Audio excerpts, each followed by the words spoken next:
CSK versus Punjab ఈరోజు చాలా అంటే చాలా వైరల్ అయిపోతా ఉంది. ఒక సైడ్ చెన్నై సూపర్ కింగ్స్, ఇంకో సైడ్ పంజాబ్ కింగ్స్. ఒకరేమో మ్యాచ్ ఓడిపోయి వస్తా ఉన్నారు, దట్టు ఎంఎస్ ధోని లేరు. ఇంకొకరేమో మ్యాచ్ విన్ అయ్యి మంచి మూమెంట్లో వస్తా ఉన్నారు. ఇటు సైడ్ దుబే, న్యూర్ అహ్మద్, సంజు శాంసన్, గైక్వాడ్ ఇటు సైడ్ టీంలో మెయిన్ కీ రోల్స్ ప్లే చేస్తూ ఉన్నారు. ఇటు side Harshdeep Singh, Yuzvendra Chahal and Shreyas Iyer and Marcus Stoinis వీళ్ళకి ఒక సైడ్ కీ రోల్స్ ప్లే చేస్తా ఉన్నారు. అసలు మ్యాచ్ డీటెయిల్స్కి వస్తే పిచ్ రిపోర్ట్ ఏంటి? పిచ్ అసలు మనకి స్లో స్పిన్ ఉంటుంది, స్పిన్ చాలా మటుకు ఎఫెక్ట్ అవుతుంది. బ్యాటింగ్ కూడా 170 యావరేజ్ స్కోర్ వచ్చే ఛాన్స్ ఉంది. అంత బెటర్ బ్యాటింగ్ అయితే లేదు. స్పిన్నర్స్కి చాలా మంచి పిచ్ అనమాట. చెప్పక మనకి ఎప్పుడు చూసుకున్నా స్పిన్నర్స్కి చాలా బెటర్ ఉంటుంది. దట్టు ఈరోజు మ్యాచ్లో బెస్ట్ ఇంపాక్ట్ ప్లేయర్ అయ్యే ఛాన్స్ ఎవరికి ఉంది అంటే సిఎస్కే సైడ్ చూసుకుంటే సంజు శాంసన్కి. ఎందుకంటే తను ఇండియాలో చాలా మటుకు మ్యాన్ ఆఫ్ ది టోర్నమెంట్ అయ్యి సిరీస్కే పెద్ద బిగ్ అచీవ్మెంట్ తెచ్చాడు. అండ్ పంజాబ్ సైడ్ చూసుకుంటే మార్కస్ స్టోయినిస్ తన ఆల్రౌండర్ పర్ఫార్మెన్స్తో అండ్ శ్రేయస్ అయ్యర్ కెప్టెన్సీ కూడా ఎటువంటి తక్కువ అంచనా వేయడానికే లేదు.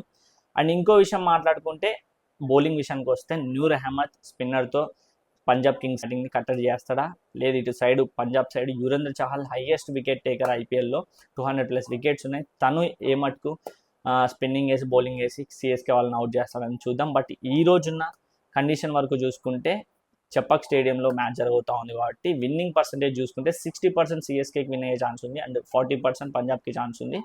ఎడ్జ్ స్లైడ్లో సిఎస్కే విన్ అయ్యే ఛాన్స్ ఉంది. అది కూడా చెపక్ స్టేడియం అంటే మీకు ఆల్రెడీ తెలిసిందే ఎంతమంది ఫ్యాన్స్ ఉంటారు ఏంటనేది. వాళ్ళ ఫ్యానింగ్ మూమెంట్, వాళ్ళ అరుపులతోనే కొంచెం స్లడ్జ్ అవుతారు ఆపోజిట్ టీము. సో చూద్దాం.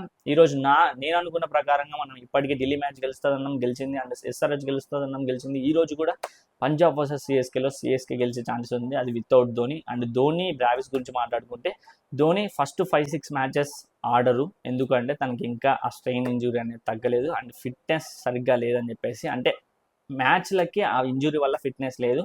ఫస్ట్ 2 వీక్స్ అయితే తను ఆడరు. మళ్ళీ ఏప్రిల్ 12-15 తర్వాత వచ్చే ఛాన్స్ ఉంది. సో హోప్ రికవరీ తొందరగా అయ్యి తొందరగా వస్తే టీమ్ స్ట్రగుల్ నుంచి తొందరగా బయటకు వచ్చే ఛాన్స్ ఉంటుంది.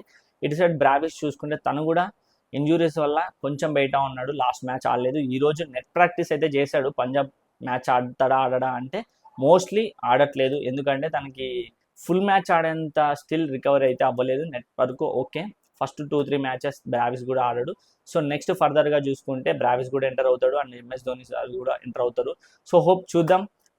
ఫస్ట్ మ్యాచ్ లూజ్ అవడానికి కారణం దట్టు ఈసారి ఐపీఎల్లో చెపక్ స్టేడియంలో ఎంఎస్ ధోని, చిన్నతల, తలపతి జడేజా ముగ్గురు లేని మ్యాచ్ అయితే ఫస్ట్ టైం చెపక్లో ఆడబోతా ఉన్నారు. సో ఎలా జరుగుతుంది, ఎలా ఉంటుంది, ఫ్యాన్స్ ఎలా రిసీవ్ చేసుకుంటారు అనేది మనం లైవ్లో చూద్దాం. నేను అనుకున్న ప్రకారంగా ఈరోజు సిఎస్కే గెలుస్తుంది. సో మీరేమనుకుంటారు కింద కామెంట్ చేయండి. సిఎస్కే గెలుస్తుందా, పంజాబ్ గెలుస్తుందా? వితౌట్ ధోని సిఎస్కే లాస్ అవుతుందా, లేకపోతే వితౌట్ ధోని సిఎస్కే విన్ అవుతుందా? రుతురాజ్ గైక్వాడ్ కెప్టెన్సీ ఎలా చేస్తాడు? అటు సైడ్ శ్రేయస్ అయ్యర్ చాలా ఎక్స్పీరియన్స్ ఉన్న కెప్టెన్, లాస్ట్ సీజన్లో ఎంత ఇంపాక్ట్ చూపించాడో తెలిసిందే. సో ఎవరు గెలుస్తారు, ఎవరు గెలవరు అని కింద కామెంట్ చేయండి. మీ ఫేవరెట్ టీమ్ ఐపీఎల్ ఎవరు కింద కామెంట్ చేయండి.